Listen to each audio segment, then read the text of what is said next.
사무엘상 4장. 우리가 잘 아는 내용이죠. 이스라엘 백성들이 언약궤를 빼앗기는 그 내용입니다. 이 언약궤를 빼앗기는 것의 의미가 무엇일까 하는 것을 오늘 아침에 살펴보고, 우리에게서 이 언약궤를 빼앗기는 일이 있어서는 안 됩니다. 단순히 이 언약궤라고 하는 것은 무슨 괴짝을 의미하고 어떤 모세에게 하나님이 언약궤 이 설계도까지 다 주셨잖아요. 그 괴짝 하나 뺏겼다는 말이 아닙니다. 이게 뭐냐면 이스라엘 백성들이 하나님을 떠났다 하는 뜻입니다. 그게 중요한 것이지, 나중에 이 언약궤는요, 이스라엘 백성들이 가만히 있어도 하나님이 언약궤를 무기로 해서 어떻게 역사하시는가 하는 것이 5장부터 이렇게 기록이 되어 있어요. 그건 그때 가서 보기로 하고, 오늘은 4장에 좀 집중을 해서 보도록 하겠습니다. 4장 1절부터 몇 절, 4절까지만 보고 나머지는 말씀을 전하면서 필요한 부분을 읽도록 그렇게 하겠습니다. 사무엘상 4장 1절입니다. 사무엘의 말이 온 이스라엘에게 전파되니라.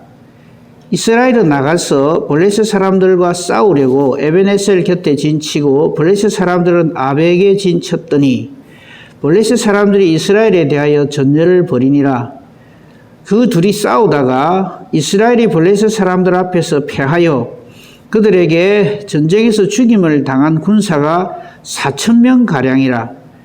백성이 진영으로 돌아오매 이스라엘 장로들이 이르되 여호와께서 어찌하여 우리에게 오늘 블레셋 사람들 앞에 패하게 하셨는고, 여호와의 언약궤를 실로에서 우리에게로 가져다가 우리 중에 있게 하여 그것으로 우리를 우리 원수들의 손에서 구원하게 하자 하니, 이에 백성이 실로에 사람을 보내어 거룹 사이에 계신 만군의 여호와의 언약궤를 거기서 가져왔고, 엘리의 두 아들 홈리와 비나스는 하나님의 언약궤와 함께 거기에 있었더라.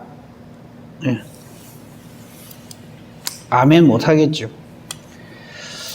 자, 이 1절에서 4절까지를 잘 분석을 하면 나머지는 그냥 절로 이렇게 답이 나옵니다. 우선요, 1절을 잘 보십시오. 거기 보면 조금 이상하게 돼 있죠. 1절에 보면 사무엘의 말이 온 이스라엘에게 전파되니라 해놓고 전혀 다른 일이 벌어집니다. 1절 아직 안 끝났는데 동그라미가 나와요. 우리가 보통 성경 읽을 때 동그라미에서 동그라미까지가 한 단락이거든요. 같이 생각이 되는데, 이 사무엘상 4장 1절은 이상하게 이렇게 구성이 되어 있죠. 이런 부분도 좀 왜 그럴까 하고 좀 생각을 해야 돼요. 그러니까 1절 안에 동그라미를 두고 앞에 사무엘의 말이 온 이스라엘에게 전파되니라 이 말을 하고, 그 뒤에 동그라미의 말은 전혀 다른 상황이다 이 말이죠.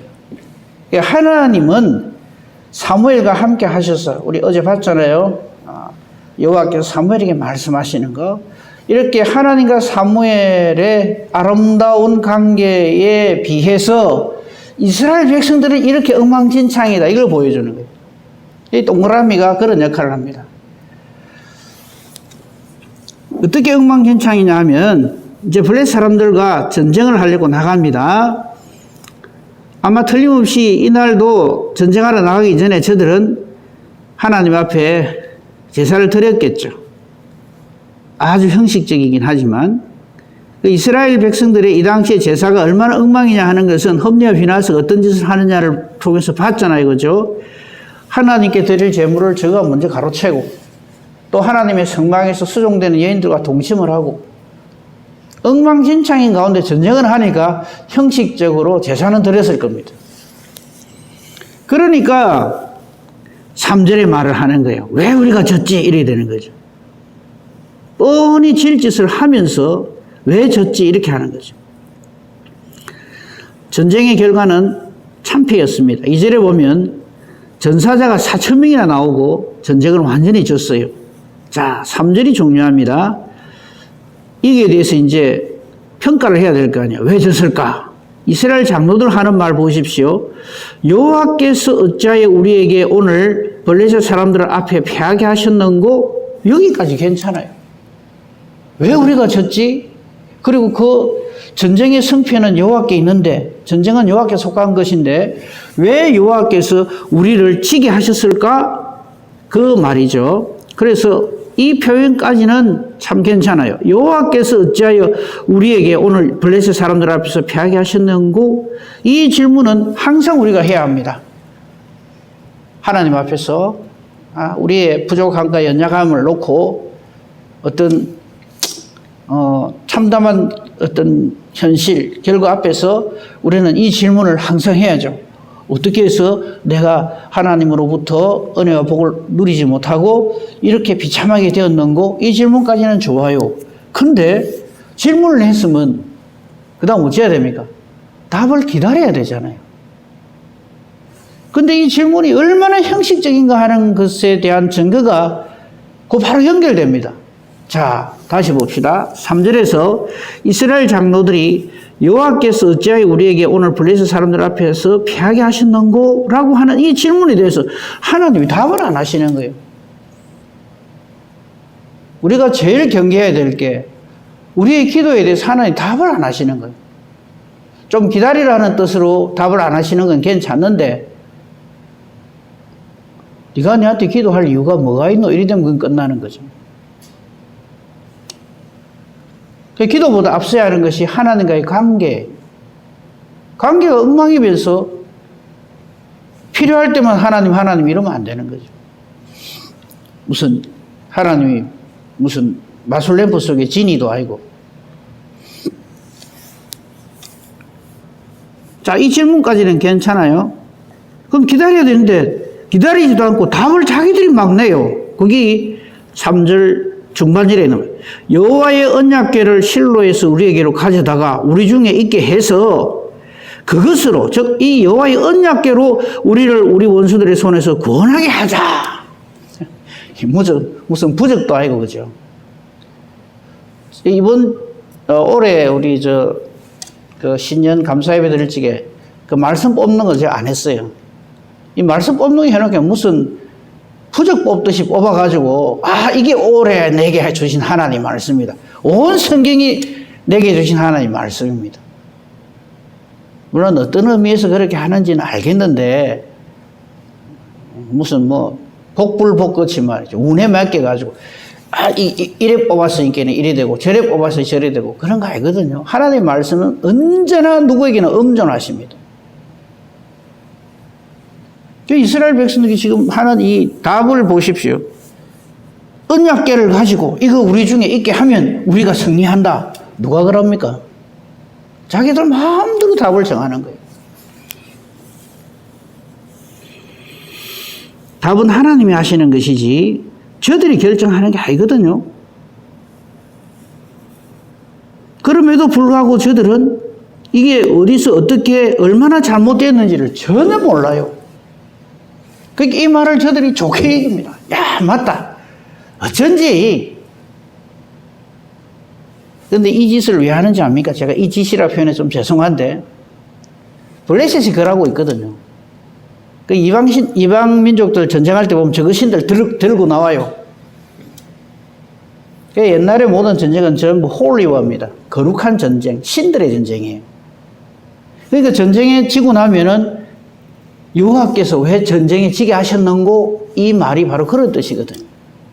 그냥 단순히 양쪽 군사력에 의해서가 아니라 블레셋의 신과 이스라엘의 신이신 여호와가 붙어가지고 저거 신이 이겼다, 이거 다곤이 이겼다, 이거. 그런 인식이 이스라엘 백성들에게도 있는 거예요. 그러니까 우리가 우리 신을 안 모시고 와서 그렇다. 신은 안 보이잖아요. 여호와는 안 보이시잖아요, 그죠? 다른 우상들은 전부 다 형상이 다 있어요. 없으니까 그럼 우리는 뭐지? 맞다, 언약궤 있지. 그거 들고 오자. 이래 된 거라 이 말이에요. 여러분, 근데 이게 얼마나 참 말도 아닌 거냐 하면 하나님 말씀 어디에도 전쟁할 때 언약궤 들고 나가라 소리 한마디도 없어요. 이걸 뭐라 그러냐면 자유주의 신학이. 자유주의 신학이 딴 거 아닙니다. 지 마음대로 막 정하는 거예요. 이러면 복 받는다. 저러면 복 받는다. 이러거든요. 한국교회 제일 큰 문제가 자유주의 신학이 목사님들마다 다 있어요. 이러면 된다. 저러면 된다. 말씀대로 해야 되는데. 아무튼 이 이스라엘 백성들은 여호와의 언약궤가 답이다 이래가지고 하나님께 묻지도 않아요. 무조건 들고 옵니다. 그러고는 자기들끼리 아주 그냥 기고만장해가지고 함성을 지르고 이렇게 합니다. 그게 5절이죠. 안 읽었습니다만 보십시오. 여호와의 언약궤가 진영에 들어올 때 온 이스라엘이 큰 소리로 외치며 땅이 울릴 정도입니다. 사람들은 여기 혹하죠. 이게 신앙인 줄 알아요. 얼마나 많이 모여서 얼마나 열정적으로 어떻게 어떤 행사를 하느냐 이렇게 생각합니다. 그런데 성경은 참 우리에게 친절하게도 암시를 딱 줍니다. 그게 4절이에요. 이에 백성이 실로에 사람을 보내어 그룹 사이에 계신 만군의 여호와의 언약궤를 거기서 가져왔더라 하면 끝나는데 가져왔고 해놔놓고 이게 얼마나 엉터리인지 아느냐 하는 것을 툭 암시해서 던져주는 것이 그 뒷말입니다. 그 언약궤 옆에 엘리에두아도 홈리와 비나스가 어깨 힘주고 딱 이래 짚고 이래 서 있더라 이 말이에요. 얼마나 아닌가 아시겠죠? 그 뒷 이야기는 안 읽어봐도 알아요. 엘리의 두 아들 홈리와 비나스는 하나님의 언약궤와 함께 거기에 딱 이래 짝다리 짚고 폼 잡고 있었겠죠. 제사장이랍시고, 그죠? 자, 우리에게 드디어 언약궤를 가져왔다. 우리가 제사장이고 이제 다 갖췄지 않냐? 하나님 언약궤 있겠다. 제사장이 있겠다. 이번에는 틀림없이 승리한다. 이런 것을 암시하는 거죠. 여기서 홈리와 비나스는 빠져야죠. 아니 빠지는 정도가 아니라 이것이 얼마나 하나님 보시기에 아니었으면 이날 바로 홈리와 비나스가 죽어버려요. 하나님 죽이십니다. 언약궤는 뺏기고. 이것만큼 확실한 하나님의 뜻이 어디 있습니까? 그러니까 우리가 언약궤를 쥐고 앉았다고 해서 그것이 우리의 능력이 아니고요.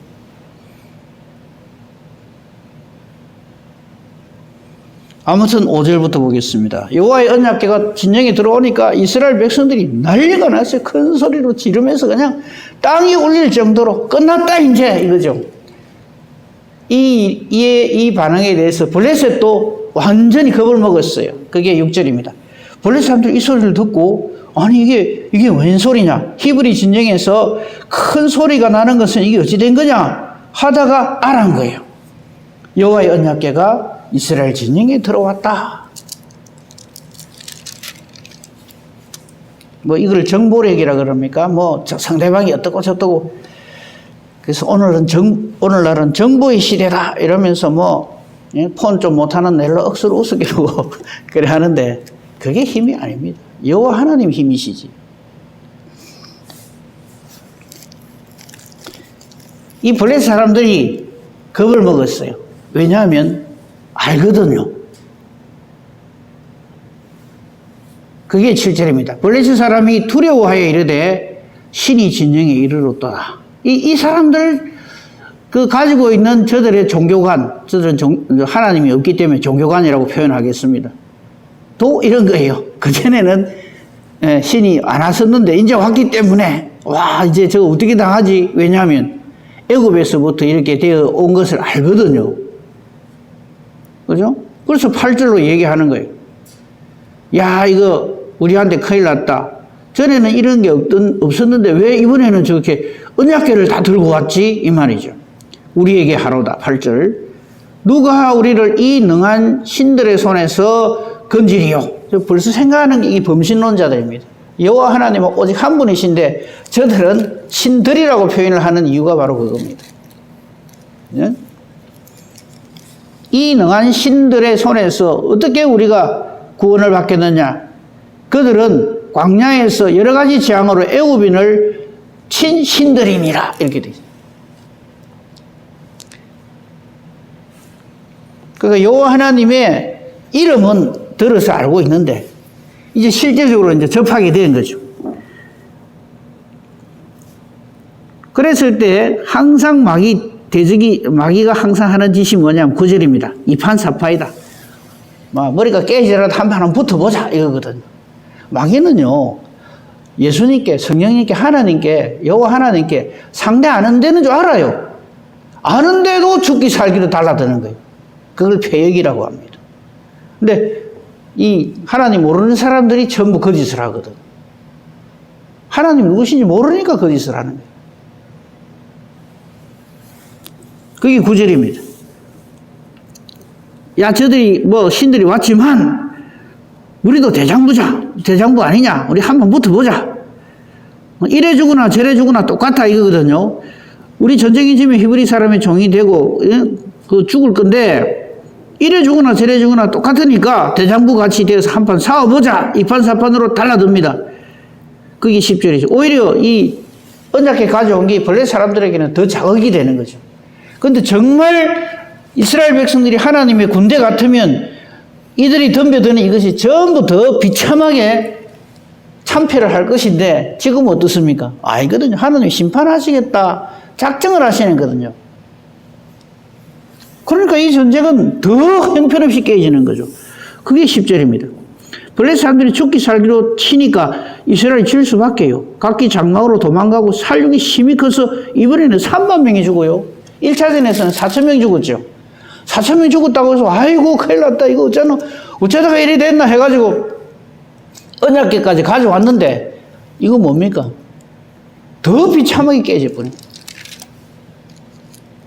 그러니까 우리가 어떤 믿음으로 신앙생활을 할 적에 어떤 이러면 되고 저러면 되고 무슨 이벤트 같이 이런 행사하고 저렇게 하면은 뭐가 되고 절대 그렇지 않습니다. 성부는 언제나 하나님과 나의 1대1의 관계입니다.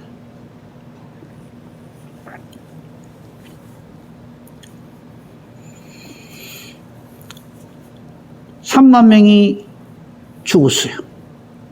그보다 더 비참한 것은 하나님의 언약궤가 뺏겼어요. 게다가 두 제사장이죠. 엘리의 두 아들 홈리와 비나스는 죽임을 당합니다. 여기에 대해서 딱 한마디만 하면 됩니다. 하나님이 치셨더라. 그게 답입니다. 블레셋 사람이 전쟁을 잘해서 이런 일이 벌어진 게 아니고 이 이스라엘의 패역함, 믿음 없음, 특히 엘리의 두 아들 홈리와 비나스에 대해서 하나님이 내리치시는 거죠. 이 홈리와 비나스가 죽는 이것은 하나님께서 우리 어제 봤죠. 3장에서 사무엘에게 하나님이 하신 말씀 그대로입니다. 그래서 하나님이 심판하셨더라 이겁니다. 그리고 저들이 굉장히 아이러니한 것이 저들이 그렇게 믿고 의지했던 언약궤가 지금 이스라엘 사람들에게 이 하나의 우상이거든요. 하나님이 없는 언약궤인 거예요. 이것만 있으면 된다고 생각하는 그게 우상이거든요. 언약궤가 없어서 지는 게 아니고요. 하나님이 없어서 지는 거거든요. 그래서 하나님은 살아 역사하시는 하나님이시고 그 말 그대로 언약궤잖아요. 그걸 뺏기게 만드는 거예요. 아니 오히려 하나님이 블레셋 사람들에 넘겨주시는 거예요. 가져가라. 그래야 깨닫거든요.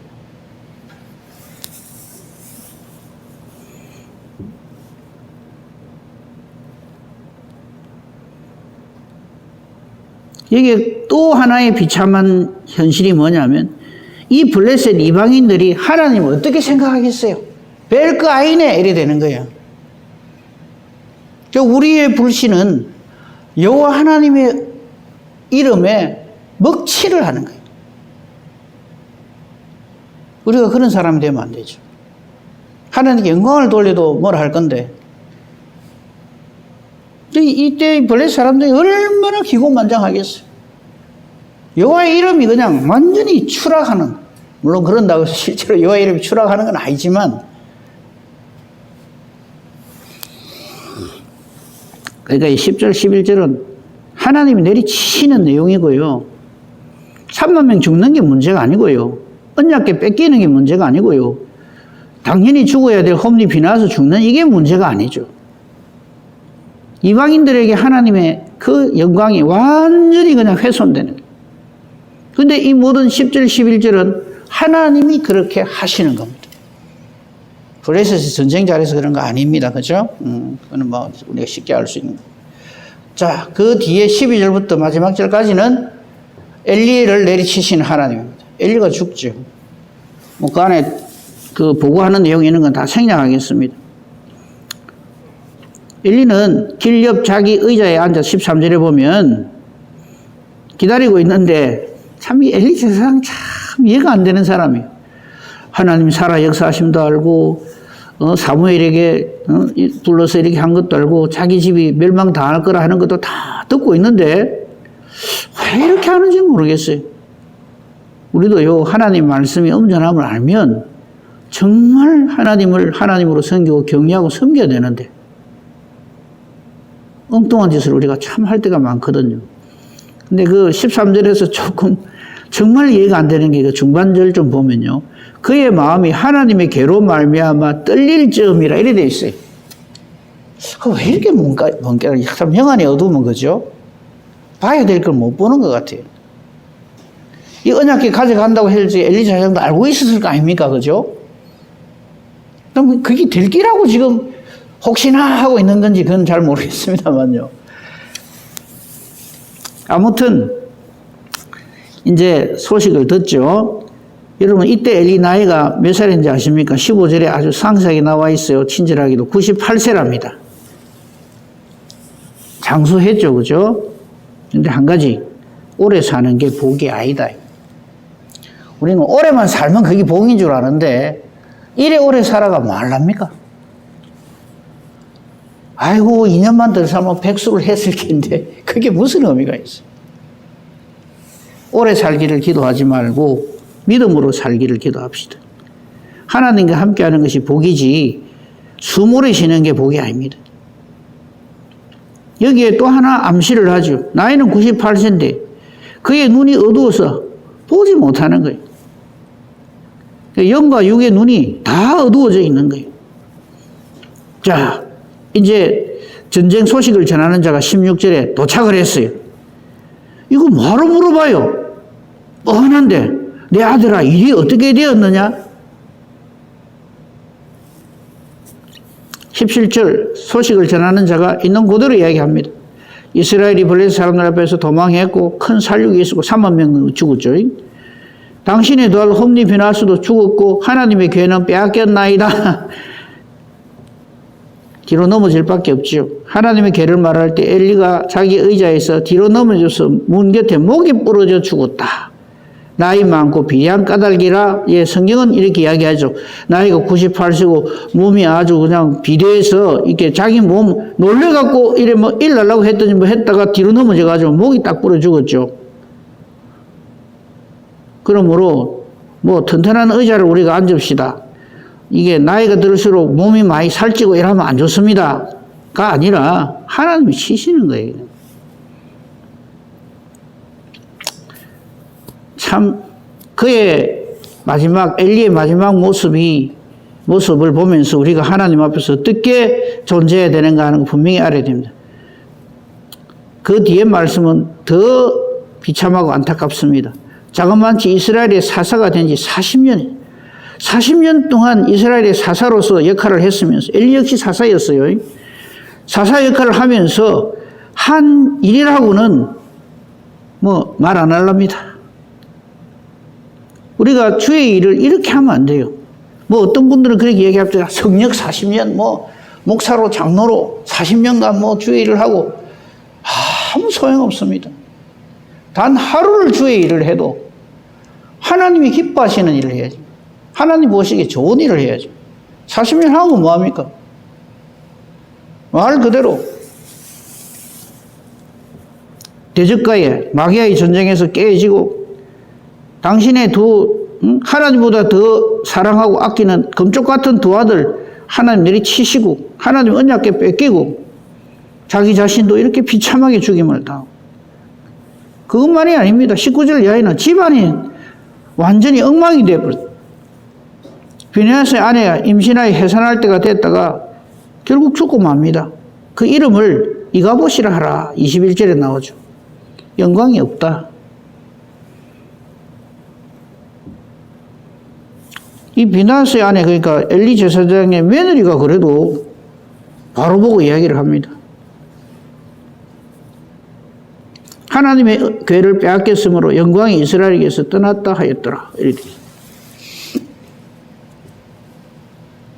사장을 다 읽어봤습니다만 여기서 요절이라고 할 만한 말씀이 하나도 없죠. 비참하죠. 하나님 떠난 사람은 이렇게 됩니다.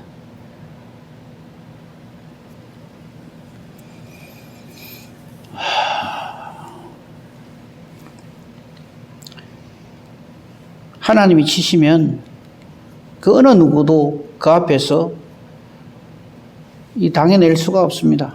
이거 분명하게 온 성경이 그걸 말하고 있죠. 그래서 하나님 보시기에 좋아야 합니다. 여기에 치열하게 승부해야 됩니다. 상황을 자꾸 이야기하면 안 돼요. 교회가 이런 상황인데 저런 상황인데 아무 소용없고요. 지금 내가 하나님 보시기에 어떤가?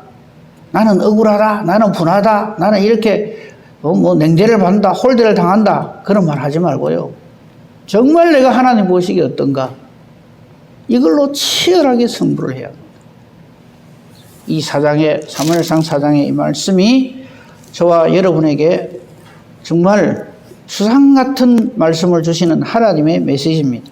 이 말씀 앞에서 하나님 앞에서 하나님의 사람으로 하나님의 종으로 그렇게 하나님께 영광 돌며 하나님 보시기에 아름다운 저와 여러분이 되기를 우리 주님의 이름으로 축복하며 축원합니다. 아멘. 감사합니다. 하나님. 하나님의 말씀 앞에서 다시금 우리 자신을 보게 해주시니 감사합니다. 엘리 제사장이나 홈리와 비나스나 이스라엘의 장로들이나 이스라엘 백성들 이런 하나님이 없는 자들의 모습으로 우리가 참 살아가기가 쉽습니다. 어떤 일이 벌어지면 항상 우리는 내 생각을 가지고 먼저 생각을 하고 이러면 될 거야 저러면 될 거야 이런 것들이 얼마나 부질없는 짓이고 정말 아닌가 하는 것을 우리는 다시금 말씀을 통해서 깨닫습니다.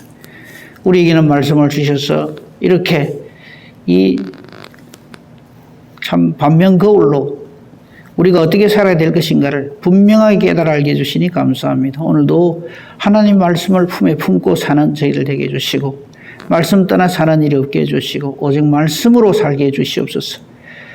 종일토록 하나님 함께 해주시옵소서. 오늘도 우리가 말씀 붙들고 기도하게 하시고 우리 기도하는 것이 내 생각이 아니라 하나님의 뜻이 되게 해주시고 하나님의 뜻이 하늘에서 이루어진 같이 땅에서도 이루어지게 되는 하나님의 말씀의 종으로 오늘도 우리 살게 해주시옵소서. 기도하는 대로 응답받는 은혜와 복으로 충만케 하소서. 오늘 수요 예배에도 하나님께서 함께 해주시고 은혜 내려주시옵소서. 범사 대소사를 오직 주님 손에 부탁합니다. 감사하오며 우리 주 예수 그리스도 이름으로 기도합니다. 아멘.